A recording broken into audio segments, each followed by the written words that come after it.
It's 6:12 p.m. on a random Wednesday. You're walking out of a grocery store with two bags that feel way heavier than they should. Not because the food is heavy, because the receipt is. You get to your car, you toss the bags in the back, you sit down, and for a second, you just stare at the steering wheel. Because there's this weird moment that happens in your 30s, or your early 40s, or honestly, anytime you're far enough away from your 20s to have perspective. It's the moment where you realize your money isn't just about what you do today, it's about what you did 10 years ago. And it hits you in the most annoying, mundane places. At the grocery store, at the dentist, when your rent goes up, when your car needs a repair, when your friend invites you to a wedding in another state and you're mentally doing math you shouldn't have to do, and you start thinking something you don't love admitting. Why does it still feel like I'm paying for the choices I made in my 20s? Not in a dramatic way, not like you bought a yacht, more like you took a job that was fine. You avoided negotiating. You put everything on a card for a while. You told yourself you'd start investing later. You moved to a city because it felt like what you were supposed to do. You spent money to keep up with friends. You spent money to feel better. You didn't build a buffer. And now, you're not that person anymore. You've grown. You're more responsible. You know more. But your finances still carry the fingerprints of that decade. If that's you, take a breath. Because today is not going to be a shame video. It's not going to be a you should have known better video. And it's definitely not going to be one of those videos where someone lists 10 mistakes and then acts like fixing them is as simple as just stop spending. This is going to be calmer, more honest, because the truth is, most money mistakes in your 20s weren't mistakes in the cartoon villain sense. They were predictable outcomes. They were what happens when you're trying to survive, belong, look competent, and feel okay in a decade where you're underpaid, undertrained, and constantly told you're behind. My name is Robert. I spend an unreasonable amount of time studying the invisible money patterns that follow people for years, and why choices that felt small in your 20s can quietly compound into stress in your 30s, even if you're doing better on paper. Quick favor before we get into it. If you've ever had that moment where you look at your life now and think, why does it still feel hard? Hit the like button. And if you want more calm, psychology-first money videos that help you understand yourself instead of blaming yourself, subscribe. It really helps the channel, and it tells me to keep making this kind of content. Now, let's talk about the money mistakes you made in your 20s that are still costing you now. And more importantly, what you can do about them without trying to rewrite your personality. First, I want you to understand something that changes the tone of this whole conversation. Most people think money mistakes are about intelligence. They think it's about math. But most money mistakes are about timing. The timing of your income, the timing of your life pressure, the timing of your identity, the timing of when you learn the rules. And your 20s are basically the perfect storm. Because your 20s are when you have adult responsibilities with beginner resources. You're expected to pay rent, build a career, look stable, be social, be fun, travel, date, figure out who you are, all while making, for most people, the lowest income of your adult life. So when you look back and see choices you don't love, it doesn't mean you failed. It means you lived in the messy part of the timeline. The real problem is that the messy part compounds, and compounding works both ways. It compounds for you, or it compounds against you.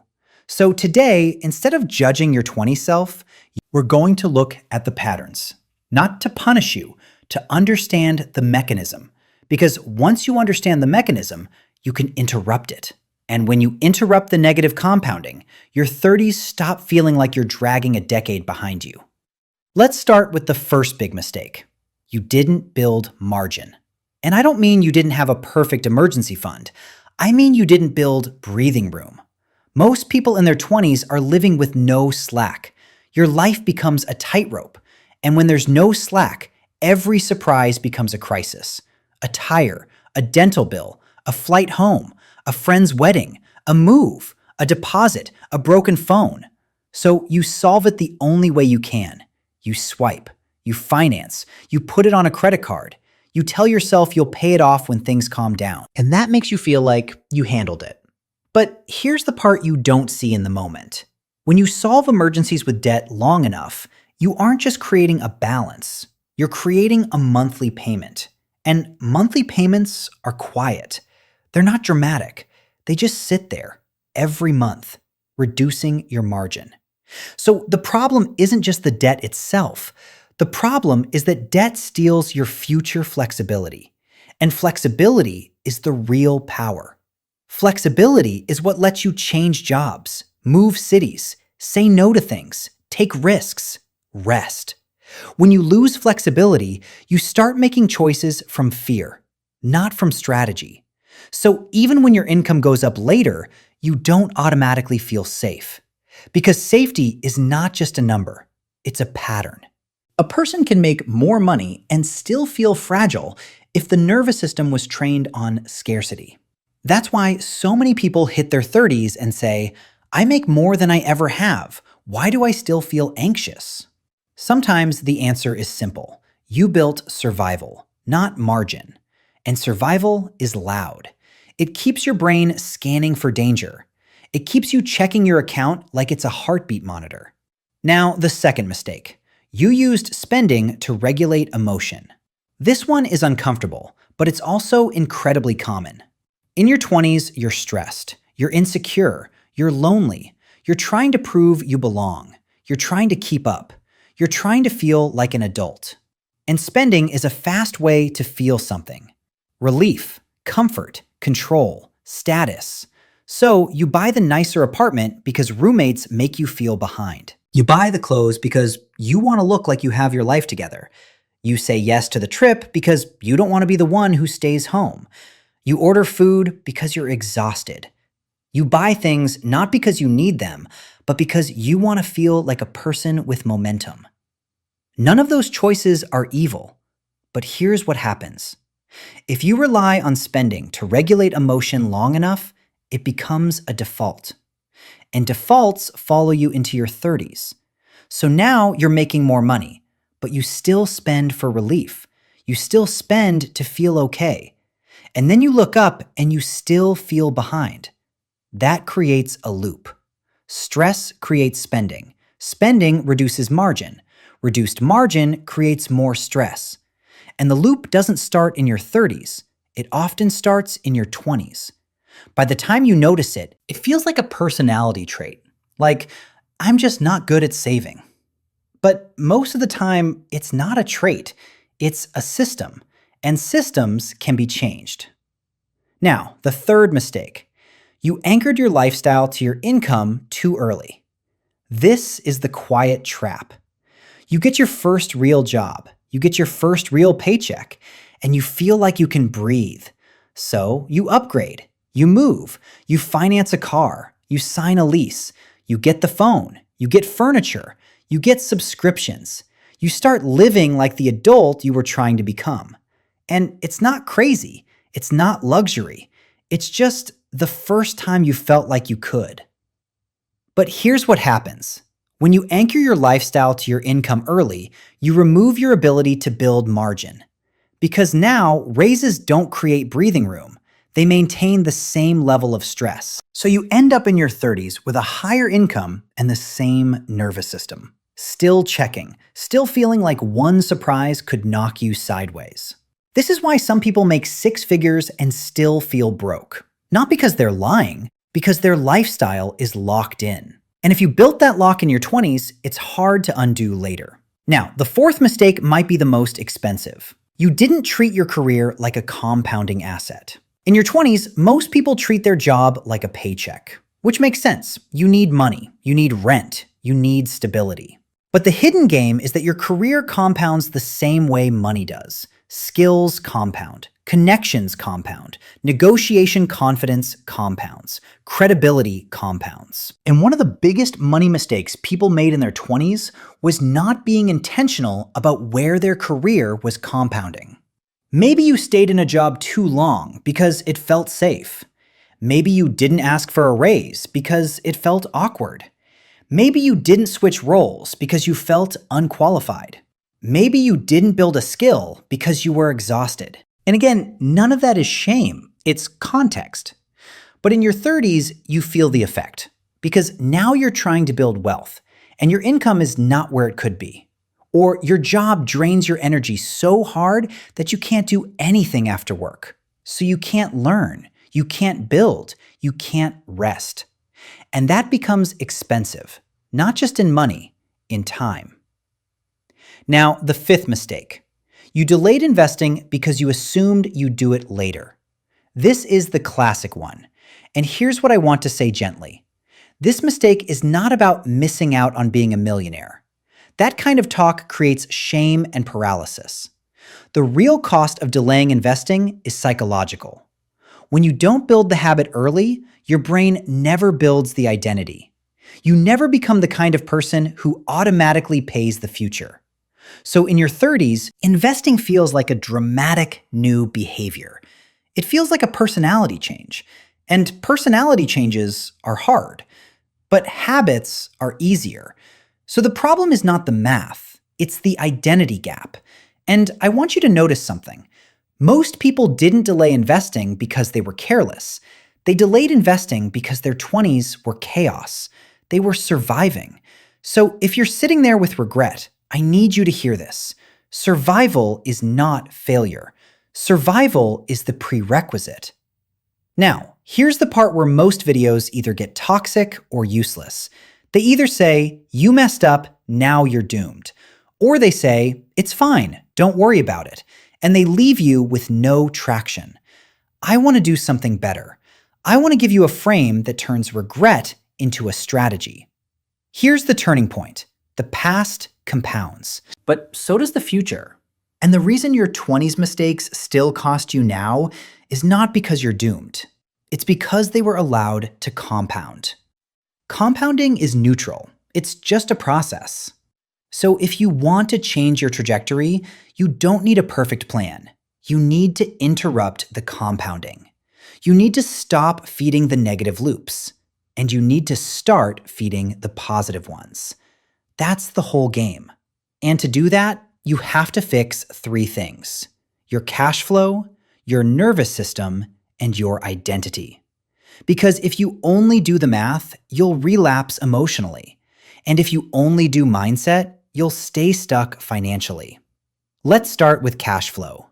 The goal is not to become a minimalist monk. The goal is to build margin. Because margin is the ingredient that makes every other good money habit feel possible. Margin means you can handle surprises. Margin means you don't need debt. Margin means investing stops feeling scary. Margin means you stop checking your bank account like it's a heartbeat monitor. So the first step is boring. You need one buffer, not a perfect emergency fund, a buffer, a small amount of money that sits between you and chaos. If your baseline is 0, your brain stays on high alert. If your baseline is even a little above 0, your brain starts to exhale. And that exhale is what makes long-term decisions possible. Now, nervous system. This is the part most money advice ignores. Your nervous system is either calm enough to plan or it's not. If you've been living with financial stress for years, your body learns that money equals danger. So you become hypervigilant. You check balances. You avoid opening bills. You procrastinate. You spend for relief. So part of fixing your money is reducing the number of money decisions your future depends on. And the easiest way to do that is automation. Not because it's a trick, because it removes the daily battle. When something is automatic, it stops being a debate. And when it stops being a debate, it stops draining you. Now, identity. Because your 20s choices didn't just create numbers, they created self-beliefs. I'm bad with money. I always mess up. I'm behind. I'm late. Those beliefs are expensive because they shape your behavior. If you believe you're bad with money, you'll avoid decisions. If you avoid decisions, you stay stuck. So you need a new identity, not a fake one, a real one, built by evidence. And this is why the most powerful habit is the one that creates proof without requiring you to be perfect. This is the same idea we talk about when we say the habit that separates people who build wealth from people who stay stressed isn't budgeting. It's sequence. It's paying yourself first. Not in a motivational way, in a mechanical way. Because the biggest trap in your 20s is that the future was always leftovers. So the fix is that the future becomes a bill. Bills get paid, dreams get postponed. Now, let me tell you a story, because stories are where this becomes real. Imagine someone named Daniel. Daniel is 34. In his 20s, Daniel did what a lot of people did. He moved to a city because it felt like a rite of passage. He made okay money. He went out a lot. He traveled. He didn't invest. Not because he thought investing was stupid. He just thought it was for later. And then, around 30, life got louder. Rent went up. A relationship got serious. A family emergency happened. The job market got weird. And Daniel realized something. He was making more money than he ever had, and he still felt fragile. So he did what most people do. He tried to fix it with information. He downloaded apps. He made budgets. He watched videos.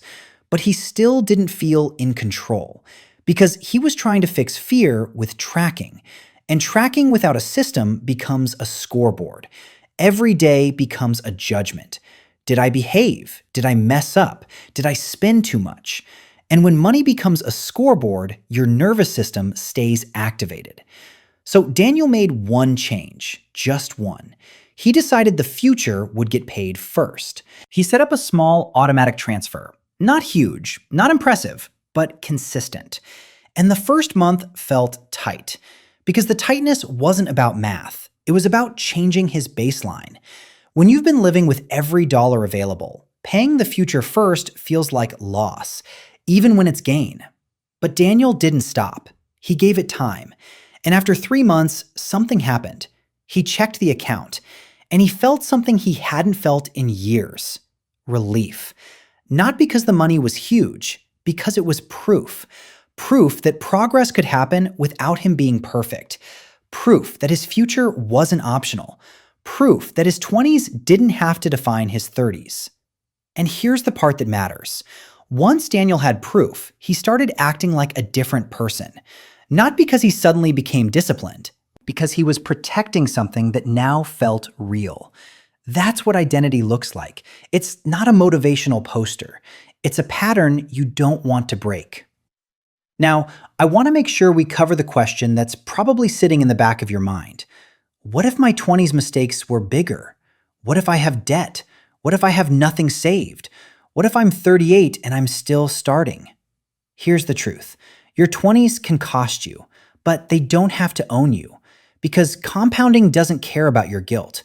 It only cares about what you do next. And yes, starting earlier helps, but starting now still works. The timeline shifts, but the principle doesn't.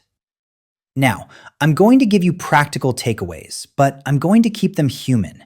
Because the goal isn't to turn your life into a spreadsheet. The goal is to make the future quieter by making progress automatic. First, stop treating your 20s as a verdict. Your 20s were training. Maybe messy training, but training. The question isn't, what did I do wrong? The question is, what system do I need now? Second, don't try to fix 10 years in 1 month. That's how people break. They feel regret. They feel panic. They sprint. Then life happens. Then they collapse. So the goal is not intensity. The goal is consistency. Third, build one layer of margin, even if it's small, because margin is the key that unlocks calm. Fourth, make the future automatic. Not when you feel motivated, not when you have a perfect month. Now, small, repeatable, because the future doesn't get funded by vibes. It gets funded by sequence. Fifth, when your income goes up, your automatic progress goes up, even a little, because the nightmare isn't earning less. The nightmare is earning more and feeling the same. So you split raises, some for your life, some for your future. That's how you build a new trajectory without punishing yourself. Now, I want to close with something that might sound obvious, but people rarely say it out loud. You are allowed to outgrow your 20s. You're allowed to be a different person now. Not because you suddenly became disciplined, but because you finally have the clarity and resources to build. Your 20s were often the decade of surviving. Your 30s can be the decade of building. And building doesn't require perfection. It requires a system, a small system, a repeatable system, a system that survives your real life. Because your real life is not a spreadsheet. It includes stress. It includes sickness. It includes family. It includes tired weeks. So build for that. Build a system that works on average weeks. And if you do that, slowly, quietly, boringly, consistently, you'll start to notice something. The cost of your 20s gets smaller. Not because the past disappears, because the future gets louder. Because your compounding finally starts working for you. And one day you'll look up and realize something. You're not paying for your 20s anymore, you're building beyond them. If this video hit you, if it made you feel seen, or if it helped you turn regret into something more useful than self-hate, hit like and subscribe. And if you want more videos like this, where we talk about money like it's a human problem and not a morality test, stick around. I'll see you in the next one.